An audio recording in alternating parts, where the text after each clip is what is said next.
threat at a city library branch over the weekend, cancels an event and prompts an investigation.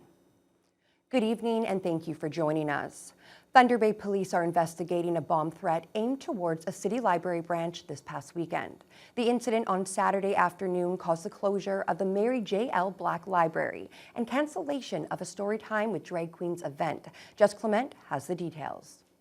A thorough investigation is now underway after a bomb threat was made Saturday aimed at Mary J. L. Black Library, which canceled a Storytime with Drag Queens event meant to take place later that afternoon.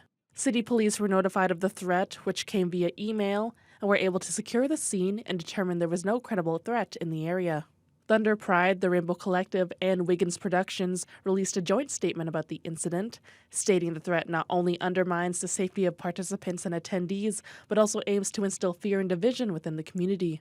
Rainbow Collective President Jason Beltry says this was the escalation he was hoping wouldn't come. Clearly, violence is what this other side is looking to resort to. Intimidation, fear, that feeds on what happened last summer. I'm incredibly disappointed. I'm mad, I'm angry. I'm sad for everyone that was affected. These are really trying times right now.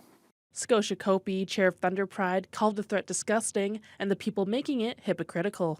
I think it's very silly that people who are on the other side of this, for us, non-issue, but for an issue they've created, is that they want to talk about parental rights. They want to talk about making the choices for their children, yet they do this to make choices for children that aren't theirs. Beltry says they will be meeting with the police chief in April to discuss safety and security concerns, as well as the escalating number of hate incidents in the city. He and Copey both add that they're not going to stop hosting 2S LGBTQIA+ events. It's silly to back down for people who just want to make threats, but we are aware of the threats and we do have a backhand kind of plan for it just in case. We'll work with city police and we're going to work with our funding partners to ensure that people are safe, but it doesn't overshadow, that security doesn't overshadow the event, because the event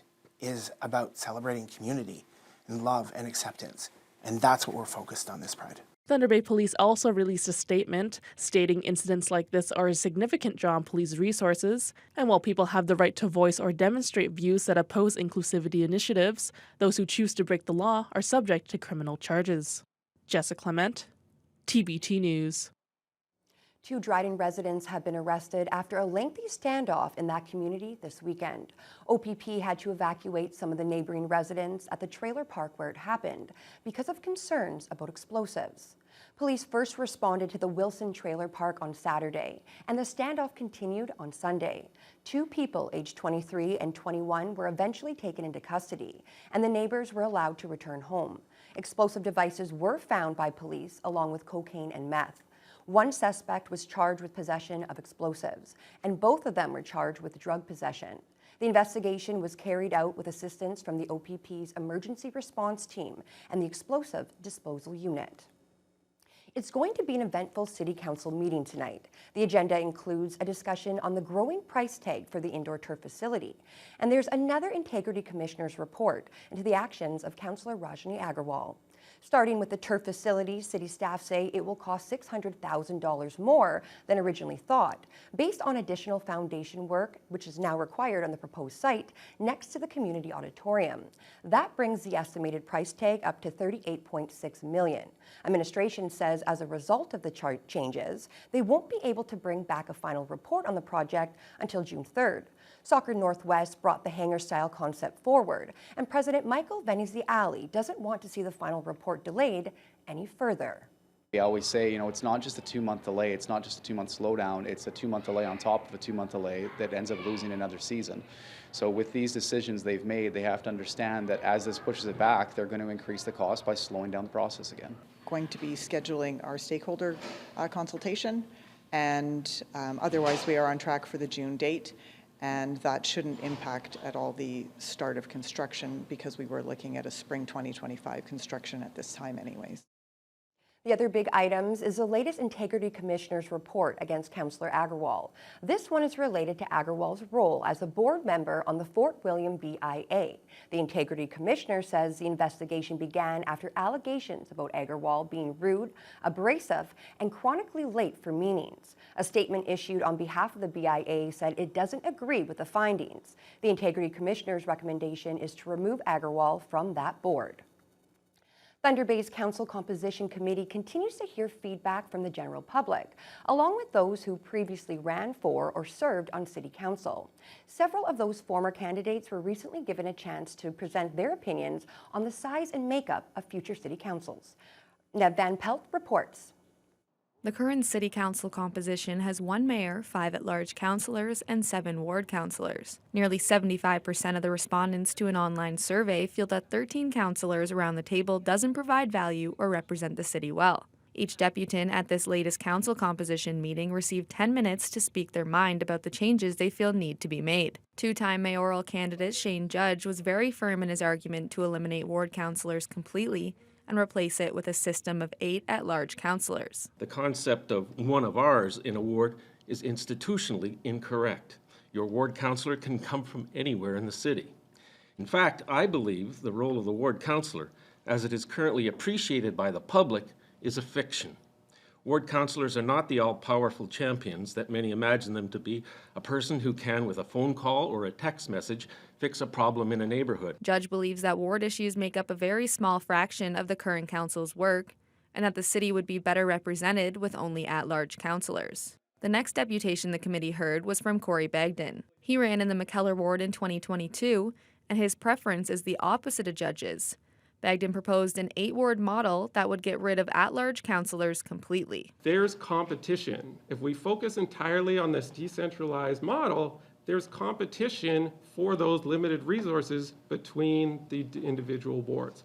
Competition is where we get innovation, right? So if we can compete for these limited resources amongst these different wards, then we'll be able to come together. Bagden was originally going to present a model with 10 wards with 1 councillor each, but that number didn't conform to the Municipal Act, so he had to remove 2. He feels because of this, his model could be a little ahead of our time, and that it's up to the Municipal Act to catch up. Nev Van Pelt, TBT News.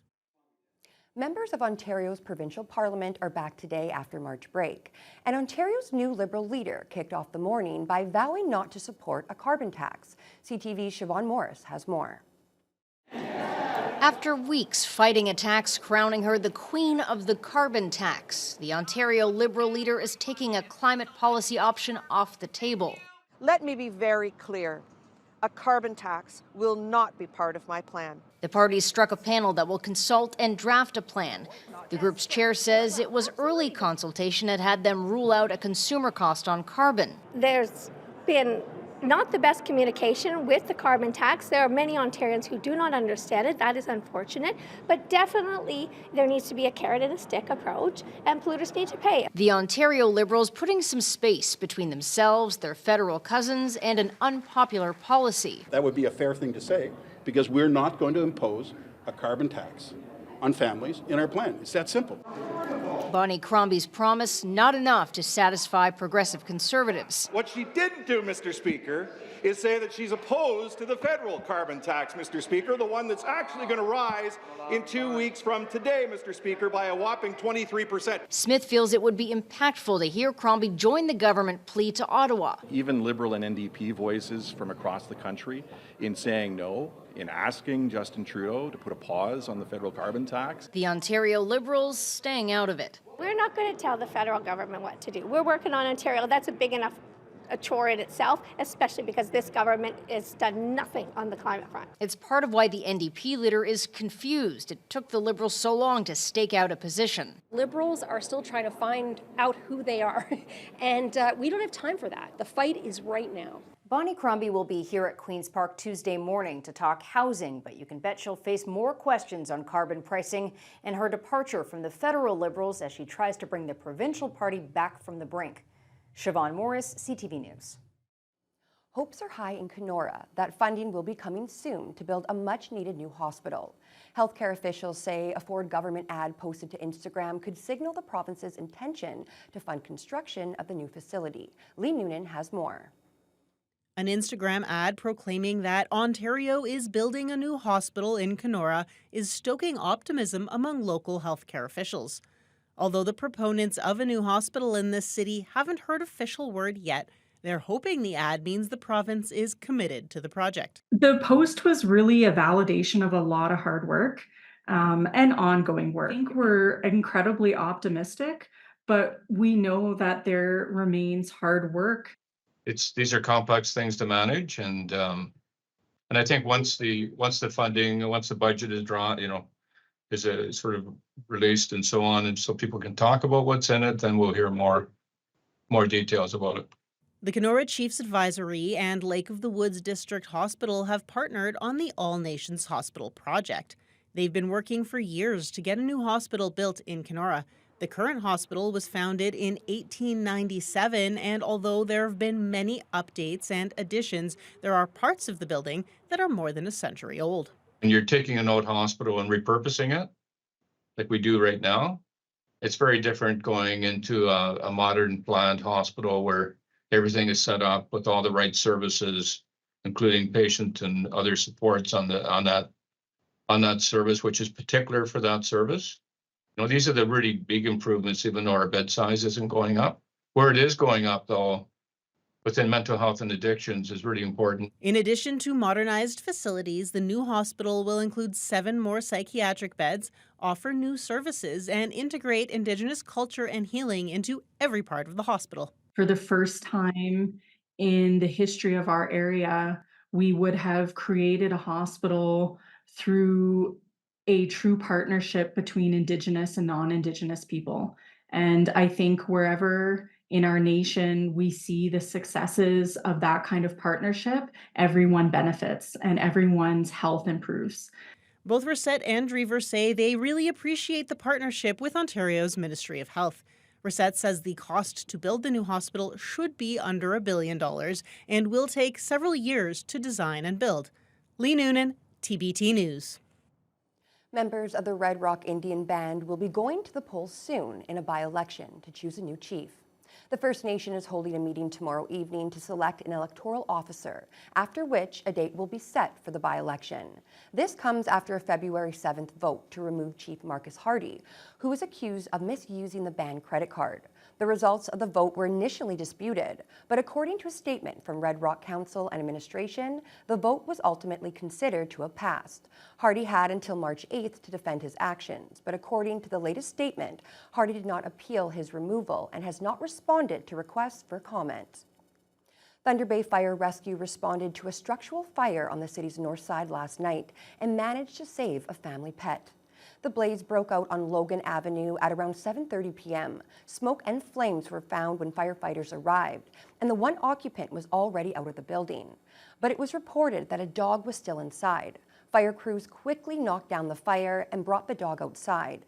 The animal was struggling to breathe, but after the firefighters gave it oxygen, the dog perked up. The homeowner also suffered some minor smoke inhalation. Fire officials say it's important to have working smoke alarms and never re-enter a burning building. The opening of the Port of Thunder Bay is just around the corner, thanks in large part to the mild weather this winter. The Soo Locks plan to open a few days ahead of schedule, prompting the first vessels to start moving just 2 months after the Seaway shut down for the season. The Soo Locks traditionally open on March 25th, but this year they'll open on the 22nd. That's exciting news for the local port, which had 3 vessels spend the winter here. Port officials say although the ice in the harbor isn't very thick, they still need an icebreaker to get things ready for vessel movement. Port CEO Chris Heikkinen says March is going to be a strong start to their shipping season. We're opening a few days ahead of schedule, which is a combination of very favorable weather conditions, enabling the ship's passage through the locks in the Great Lakes, and also those locks are opening a few days early. So it's looking like a very good start to the spring shipping season in Thunder Bay. The ships currently in port are expected to leave this Saturday or Sunday, and the first ship is also expected to arrive here sometime over the weekend. Well, that's some exciting news for the port of Thunder Bay. But Fiona, I gotta say, the weather's a lot more cooler this week than it was last week. This whole winter, it seems like Mother Nature has been waiting for Ryan Benazzo to say something about the forecast, and then she suddenly takes a left turn. Exactly. We had such mild temperatures. It felt like spring. It looked like spring. And then over the weekend, strong winds, and if you lived on the south side especially, you woke up to a blanket of white. There's definitely snow last night, and today we started out with a low of -11, wind chills of -19. We did warm up to the freezing mark, although wind chills still felt like -5 under mostly cloudy skies. Winds were fairly moderate, started out from the northwest at 14 kilometers per hour. The last few hours this afternoon, they've been coming in from the west at about 32 kilometers an hour. Now, we've had that bit of snow work its way across the region this afternoon, and this is what is just around the corner from Thunder Bay. We know it's going to head our way. So, no surprise, we had some light snow, drifting snow the last few hours in Red Lake. They're currently at -4 and a wind chill of -12. Similar temperatures through Sioux Lookout, Armstrong. Greenstone, it starts to get a little bit cooler. They've had periods of snow off and on throughout the day, but the winds not quite as brusque. So basically the wind chills are about the same. Temperatures cooler, wind chills balancing out.